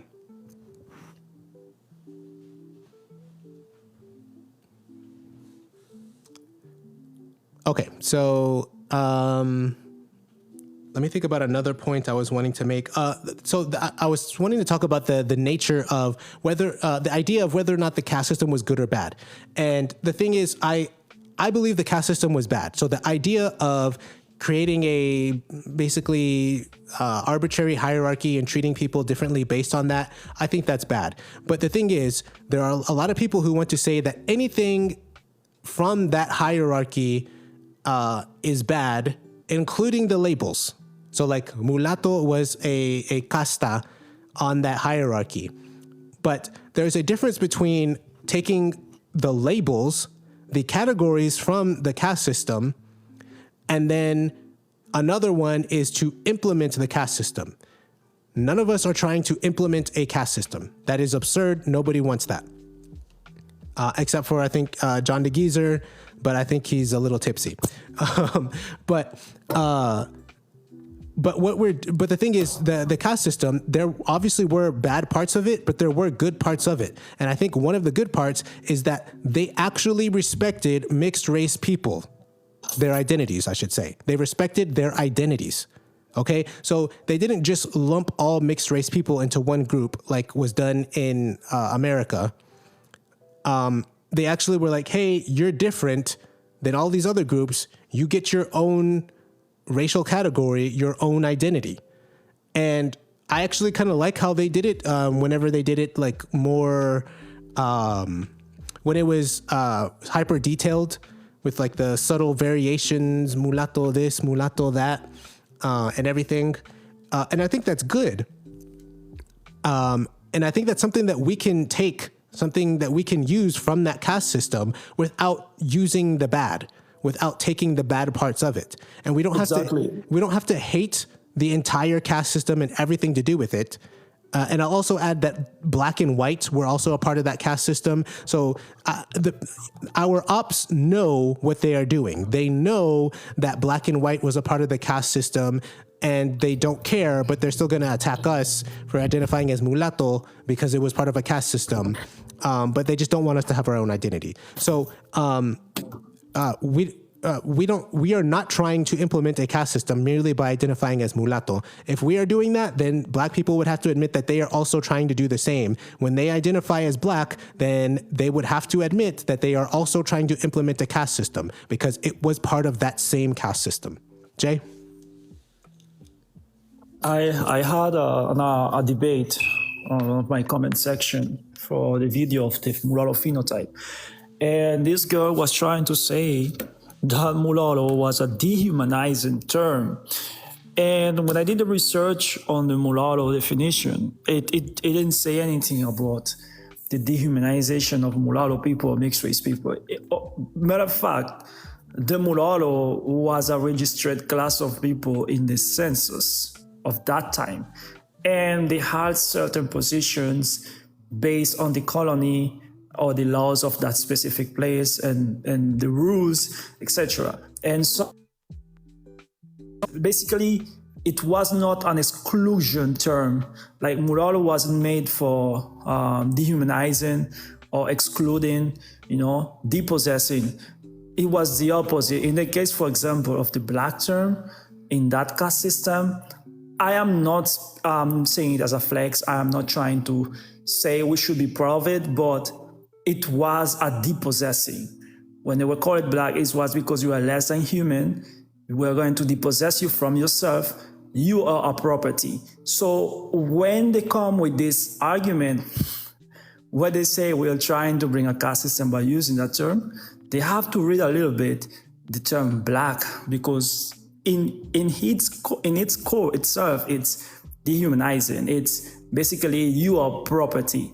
So black people in the 1960s, they reclaimed the world on the political movements, and we can do the same. I don't see anything wrong with that, So that's basically my argument over the black and mulatto and white on the caste system. Yeah, so basically, if we have to abandon our identity because it was a part of a caste system, then white people and black people have to do the same. But what they're not going to do that, because they're full of shit. So that's kind of a weak argument. So they just don't want us to have our own identity. So once you understand that, then you can just move on from that. And the best part is even the context of both words. Like the term black was not simply referring to a skin tone or a color. It was referring to basically death and dehumanization. They were dispossessors of themselves. They were basically considered less than humans because of that word. Under the colony, if you were part of that caste, that would be a huge issue for you as a human being, So I am not flexing this. I am not saying it's a good thing. What I'm saying is people who are reflecting their narrative, or who are reflecting their issues and traumas upon us, saying, oh no, you shouldn't claim that word because it's offensive. Bro, what are you talking about? You are telling me that I have to call myself black? If we look back in time in that caste system, that term is way more offensive than what I'm calling myself today, basically. Oh, hell yeah. Yeah. I made one of the first videos I made a long time ago was describing this, how like black was used for all kinds of negative things. Like you can make a long list of all the negative connotations that come with black. And the people of Africa, the dark-skinned people, weren't identifying with that term. It was the Arabs and the Europeans that came and were like, you black. And now black people in America seem to think, yeah, that's good. That's great. You called us by the same word you used to describe criminal acts. Okay. But I'm going to be offended by mulatto? No. And, another thing, Jay, is the idea of them calling us mulattos, it was offensive because it was comparing us to an animal. One of the things I was thinking, they say mulatto comes from the word mulo, meaning mule, but why didn't they just call us mulo? If they really wanted to insult us, if they really wanted to compare us to an animal, why didn't they just call us mulos? Because as we've mentioned previously, and I have a post about this, there was a category called lobo. And for those of you who don't know, lobo in Spanish means wolf. So we have one category where they just outright called them an animal. And just as an aside, wolf is one of the coolest animals to be called. They called them lobos. They didn't call them a word derived from lobo, meaning wolf. They just straight up called them wolf. There's another category called coyote. So if they were really wanting to insult us, the question to ask is, why didn't they just call us mule? Let me give you a very good pushback to that narrative. When they do that, it's simply, you have to do a quick research on the mule. The mule is an animal that it may not have the same physique as a donkey or a horse, right? But the mule have better quality and more endurance than the horse and the donkey. I'm not making this up. You can just do the research quick on Google. You will find it.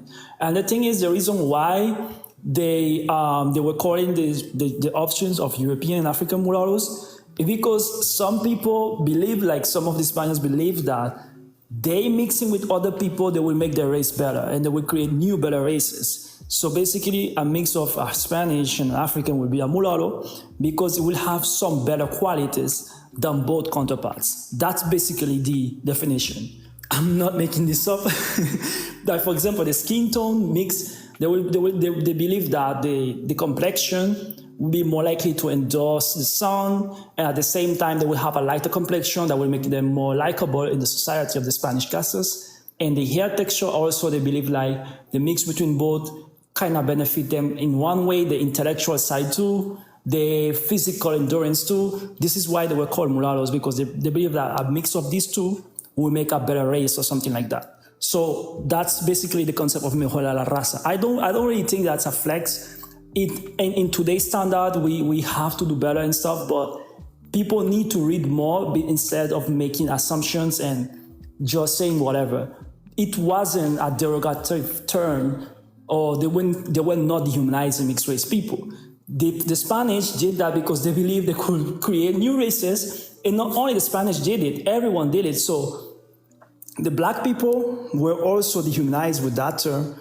And the whole concept of white and black is based on racism. So if we're going by that definition, everyone should abandon their identity. But the mulatto etymology in the caste system in the Americas is not what people believe. It's not them calling us inferior. It's them saying, hey, these people are a new race, they will have some better qualities, and we're gonna call them mulattoes because it resembles to this mixture, you know? Yeah. That totally makes sense. Okay. Also, I think I think if they really wanted to insult us, they would have just called us mule. They would have just called us mulo. They wouldn't have created some fancy new word for it or something like that. Or they will just have keep us in the back in that time, being on the black category. I say was basically mean you could be enslaved. So if they really want to degrade mulatto people or mixed race mulatto people, they would have just called them black, essentially. Yeah, exactly. All right. Let's see. Ama says, I don't understand why we don't have a right to reclamation. They want power over you. That's what it is. One of the things I've noticed in America is, I don't know if there ever was, but I know right now there's not like this shared sense of American identity. It just seems like there's a bunch of different groups here in America all fighting each other for power. America's I think it's still one of the strongest nations, or the strongest nation and in the world, and everybody wants a piece of that. Everybody wants power. And so whenever we are trying to create our own group, our own identity, they see us as now becoming competition instead of just joining the black coalition. And that's what they want. Ama says mulatto is more humanizing than mulo. Yeah, if they wanted to dehumanize us, they would have just called us mulo. But they called us mulatto. And that's even if you assume that mulatto came from mulo, I don't agree that it did. I think it did come from Arabic because there was just so much Arabic influence over the Spanish and the Portuguese. Mulatto Priest, thank you for sharing the live. Dree Legend says, keep this live going. Thank you. Mulattos are the only ones that were forced to abandon their original label. Yeah. I think there was a lot of others, but from an American context, yes. American context, I can't think of any other identities that were really forced to abandon. Not really. The natives got to keep all their tribal identities. Black people obviously got to keep theirs. Whites. In America, it was only mulattos. And and even in Latin America, there's a lot of identities that fell out of use, but it wasn't. I don't think it was because of like racism or some kind of offense that people were taking. Giovanni, what's up? Charles Darwin said mulattoes were a superior race. Did he really? There's a book out there called The Superiority of the Mulatto. I need to read it. I came across that a long time ago, but I never got around to reading it. But for the record, I don't believe we are superior to anybody. I don't think we're inferior to anybody either. Dree Legend says biracial as to be recognized globally. Yeah, most people around the globe recognize it. Giovanni says, yes, my cousin did research on this and it blew my mind away. I'm not surprised by that, Giovanni. Lady in Red, mixed race will cover all categories with empty boxes to list subcategories. Yeah, you could literally on the census just have a specific category called mixed race, and then you could have subcategories of what those different mixes are. You know, I don't like this idea of checking multiple boxes. Mulatto Priest says, go ahead. The thing with that, mulatto, there will be a flaw in that because there's people, for example, let's say in the United States context, like Stephen Curry, that you have two mulatto parents, and United States, because of one drug and stuff, he's just black because both of his parents are black. They are not mulatto, right? So the thing is, when you have people who are multi-generational, like two mulatto parents, for example, often when they check in that box, let's say we have a mixed race category, they're gonna check mulatto or mixed race specifically. But a lot of people are gonna try to push them out, like you're not actually mixed because one of your parents are not this, one of your parents are not that. So you're gonna have an issue there. So this is why I believe like it's good to have a mixed race community overall as support, as a alliance, but in the category stuff, I don't think it's very, very useful. Well, I don't know how the census works in Venezuela, but here it's all self-identity. So how you self-identify. So literally right now, any one of us could just put white on the census, or put black, or put Asian or Pacific Islander. We had this conversation earlier in the live. Like legally, there's nothing stopping us from just checking whatever the hell we want on the census. So even if we got specifically mulatto on the census, if black people in America decided, dang, I want to be mulatto, and then they would have the legal right to just check it and then start identifying as mulatto. And you don't think the census people are going to change it after they leave? Like, No, they don't.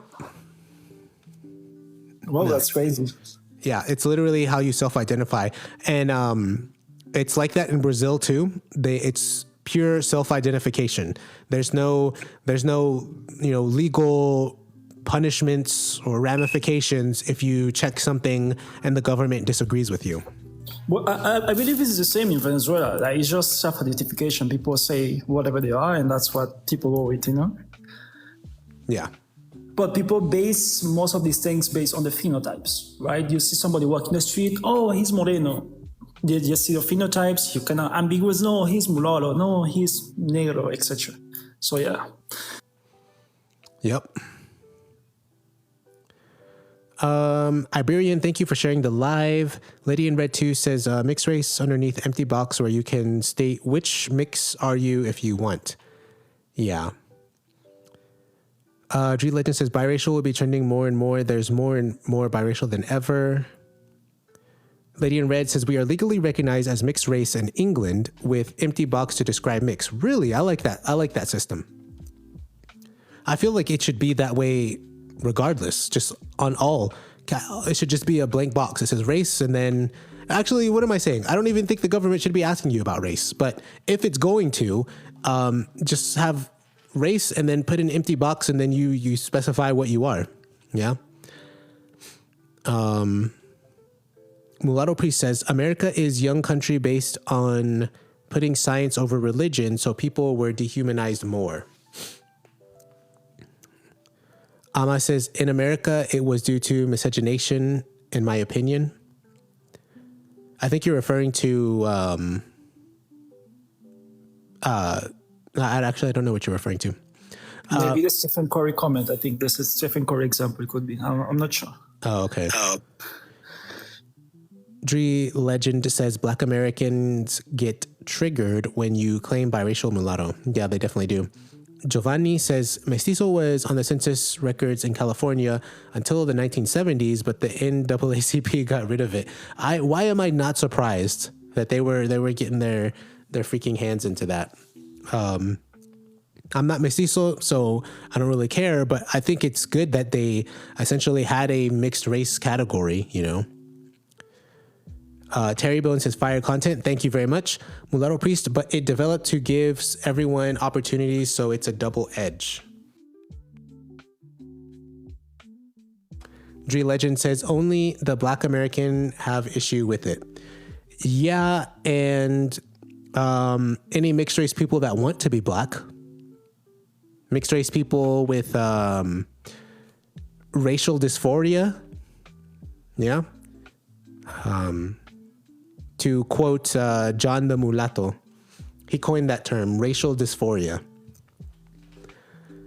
Giovanni says, all is well. Very nice to see you guys again. Awesome. Mulatto Priest says Mexican was on the census first after they stopped considering Mexicans to be white. Dude, I need to write this down, but I was doing some like family tree research and stuff like that.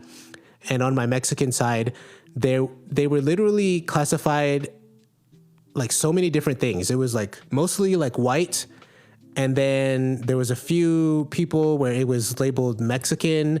And then there was like one person that was just labeled Latin American on the census. I didn't even know that was like a category, but I guess that one year it was. It's kind of weird. Ama says, again, probably due to miscegenation throughout the 20th century. You're responding to Giovanni. Okay. Lady in Red 2 says Steph Curry is mixed race. Oh yeah, we all know that over here. But unfortunately, he doesn't know that. Terry Bone, if they don't, it's other or two or more races. Yeah. I mean, I haven't filled out a census. I only filled it out once. Now that I think about it, I've only filled out a census once. Like, I've just never come across the census taker, you know? Dre Legend, in America, you can claim more than one race. So yes, mixed exist. Yeah. And I already explained the problem with that. Like they'll just use the one drop rule. They'll ignore all the other boxes you check and only count the black box that you checked. Mulatto Priest says, I know a Griff that checks off two races. Gotcha. Griffs have a very... Griffs are so unpredictable. I've seen some Griffs look like mulattoes, some just look like straight up Black people. It's so hard to tell with them. It's the same with quadroons, for example. Some of them look straight mulattoes and some of them look more to the white side. Like this girl, I don't know if you know who I'm talking about. I sent her in one of the group chats recently. We were having this conversation where one of the gentlemen say that Griffes are Black. I was like, wait. There's a fine line between Griffes are not mulatto and then saying Griffes are Black. Because if you say that Griffes are Black, we're gonna have to say that quadroons are white. Because by definitions, they are the same, 1/4 Black or 1/4 white. And I did the research on this lady. I was scrolling down her page. She's a content creator. She's biracial. If she go by that, I would call her biracial. I don't have any issue. But her mother is actually biracial too. She's a mulatta, half Black and half white. And she was calling her mother Black. And that was conflictive. Because as for example, Chris Brown, if I see him, I wouldn't tell if his mother is mixed race or he look mulatto, you know? So I don't really know. Yeah.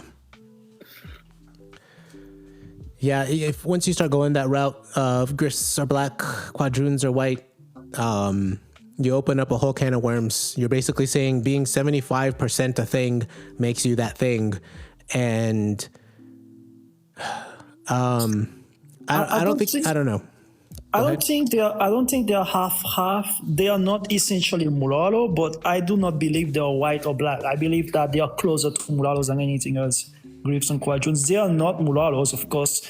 Even in the caste system, there was a separate category, just like Paldo was. But at some point, Paldos intermix in some cases with the mulatto term. I mean, you had mulatto Paldos, etc. It's kind of similar in America, especially with quadroons and Griff, because some quadroons live in areas where with white people, and then they have other biracial children around and they mix with them. And sometimes it's the same with the Griffs and the mulattoes. And what I'm saying is it's unpredictable. Like I cannot tell that Griffs, for the most part, a lot of them are black because they look more black and they have more black DNA, of course. But some of them will appear mulatto and they will be closer to us in experience. So yeah, it's the same with quadroons. You know, I'm not gonna call them mulattoes, but I can call them white or black. You know, that's that's not precise. Yeah, and like even that one Jay Cimarron guy, he looks very white, but you can still tell he's got some African blood in him, you know. And no, I don't think any white person would really accept him. I'm not saying they wouldn't like be friends with him or something like that, but they wouldn't be like, "Hey, white brother," you know. No, they can tell he's kind of mixed race. Like that is the correct word, mixed race. They will tell he's mixed race. Yeah. Lady in Red says you should all write mixed race in the census, write to the government to allocate mixed race box for you all. A lot of guys want that, but I'm probably the lone voice that doesn't care about the government or the census. Terry Bone says, was that your Ebonics? I don't know who you're talking to. Let's see. G Legend says like it's 1964. Mulatto Priest, you honestly don't have to check off any race period. Yeah, I don't think you have to. Giovanni, in NYC, when it comes to records race, it says you're more than one race. Check all that apply. Yeah, I don't like doing that. Mulatto Priest, I don't put my race down at all for jobs, and I've gotten them. It's a merit thing for me. Yeah, I don't know. There was one of my last jobs. I think when I did the application, I didn't check race, and then whenever they offered me the job, I then got a separate call where they specifically were asking me, you know, my race, and they said I had to put something down. And I thought that was weird, but I don't know. Mulatto Priest, yeah, the census was also different from state to state too. Ama says, my bad, I was referring to something you had said earlier. I don't even remember, lol. Terry Bone says, I'm mulatto passing Griff, lol. Ama says, those people do believe quadroons are white though. Terry Bone says, Sakatra. Mulatto Priest until she was 26. John DeGeezer has come by to remind us that he is mulatto. Mulatto Priest says Secatra is just black pretty much. Yeah, I think that's like, what is it, like 12% white or something like that? Yeah, that's just black. It's like, for example, there's a boy I saw recently. He's Irish. He have the black people, some of the black traits. You know, like the hair texture, that's mixed race people's traits because he look white. He's a white person. He's like maybe 10 or 15% African, something like that, 12%. I'm not sure. But that was a very interesting case because I've never seen that. It's the first time I saw an octoroon in my life, bro. Honestly. Yeah. I think that's the second time, but only on TikTok. I've never seen one like in real life or anything. Let's see. G Legend says I'm pure mulatto. Let's see. Blah blah blah blah blah. Let's claim it. Pure mulatto.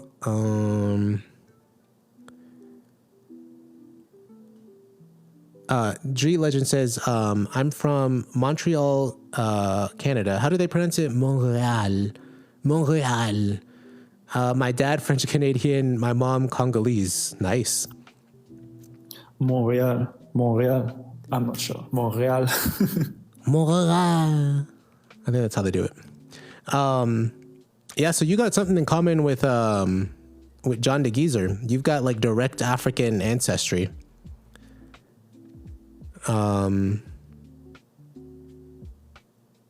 Giovanni says I have lots of octoroons in my family. Crazy. Yeah, you probably meet them all the time. You just don't know. Huh. I don't think where I live, I'm going to see that many of them. But maybe if I were to go to like a city where there was actually a bigger black population, then yeah, maybe I would see some quadroons and octoroons. Mulatto Priest says, my mom is majority white, mulatto, possibly quadroon. Gotcha. Yeah, my family, I only have some cousins that are mulattos, I think. Actually, no, I have multiple cousins that are mulattos. Only a few of them I've met, but no quadroons that I'm aware of. Or maybe there's some sacatras, I don't know. The weird thing is we've all seen whatever the opposite of a octoroon is. We've all seen like people who are like mostly, I guess, sacatra is what we were saying. We've all seen people who were like overwhelmingly African ancestry with a little bit of European, you know? I think most of the African Americans, FBAs, if they are not full-blooded African, they are Sakatras. Like, I've never heard of that term before until Vanguard brought it up, right? But I think a lot of FBAs or Black Americans will be Sakatras because some of them have at least a 15% European, you know? That's or 10% European. That's weird. Yeah, that's crazy. It's the first time I see that. I came across the word a long time ago, but I never used it. But yeah, even my black parent is unambiguously black, but I still got like 6% European from that side. So I don't know. Mulatto Priest says, but he identifies as black because he's Gen X. Oh, okay. Your uncle who is a mulatto. Okay, yeah. Yeah, older generations are like that, and they're not gonna change their ways. Like, they've invested their whole life into this being black thing, and there's nothing that's gonna really change their mind. So it's unfortunate. John de Geezer says Angola is not Congo, but it's Africa. That was my point. It's Africa. Giovanni says right now many quadroons live in white neighborhoods and are creating octoroons. Yeah, that's funny. So as Giovanni said, he's right. We may have met a lot of octoroons in our life and we didn't even realize, you know, like white people who actually have a black great-grandfather. I think that was the case, right? Yeah, it would be a black grandparent, one black grandparent. Yeah, like they have one black grandparent and we didn't know anything. Like, yeah. That reminds me of that movie. There's some movie where there's this girl. Well, I guess in the movie she was mulata, but she was able to pass as white. And she was always like ashamed of her mother because her mother was like, you know, fully black. And, but I guess there's a lot of octoroons who are able to do that. Like just, they probably don't even have curly hair, you know? The reason why everyone was able to identify this specific octoroon, the smoke detector, 1 second. It's because he have curly hair, right? I'm gonna send you the video. I don't know if you saw the video on the chat, but he have I saw it. Visible. Yeah, he have visible like mixed race features.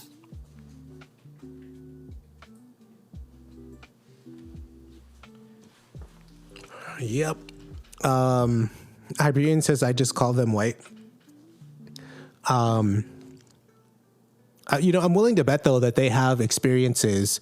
They have their own unique experiences, you know, that are not the same as like white people. So Mulatto Priest says it's crazy how black Americans claim mulattoes, yet most in America are raised by what? Yet most in America are raised by. Danny says, why is people pissed you use the mulatto word in your slideshow? Because they've likely heard some propaganda against us. And the propaganda is basically that mulatto comes from a caste system, even though black and white also come from a caste system, but they don't have a problem with that. Or maybe you've heard, mulatto was used in the slavery days, even though the word black was also used in the slavery days, but they don't have a problem with that. And then there's the other argument that mulatto was used, it came from the word mule. Therefore, it's dehumanizing. But there's actually another proposed origin of the word mulatto, that it came from mualad, which is an Arabic word. And then even if it did come from the word mule, you would have to demonstrate that they were intentionally trying to insult us and trying to dehumanize us by calling us mulattos, but not calling us mules. They didn't call us mule. They called us mulatto. So, but yeah, they're, like you said, Danny, they're hating for no reason. And the thing is, they still need context. I'm not saying that we have to play this game. Oh no, we were a little bit higher in the hierarchy. We don't need to do that, but it's good to educate them. Yes, it was used during the caste system, just as black. But when you bring the dehumanization rhetoric, you need to understand that when you say black, when you say mulatto back then, it was defining a racial caste, a social class of people. Some of them were poor, some of them were nearly enslaved, some of them were rich and owned properties. There's flexibility, you can see it. But when you talk about anyone, even if you were mulatto, if you was under the term black or under the black caste system, in that category, in that label, during that time, that would be a problem. At that time, there's people who fought to get rid of that label so they can jump into other caste systems, because the whole black term was basically meaning they could be enslaved at any moment. Like they have no rights or nothing. So when they bring this talk about the caste system and mulatto, it's ignorant. You need to read, like when you say we have to call ourselves black, but black was also part of the caste system. And if we talk about dehumanization, just read the caste of the black people during that time. When you were black during that time, you are dispossessed of your own self. Yeah, you have no autonomy. You could be enslaved, basically. So that whole talking point about mule being offensive or mulatto, whatever, it's invalid. I don't really take it serious, because it's like, bro, you're being serious right now? You want me to educate you about history and see, bro, there's people, mulatton, that genetically weren't even black, maybe by some mistake, or because I don't know, the social class, they were enslaved, and let's say they were white or mixed race people that were enslaved.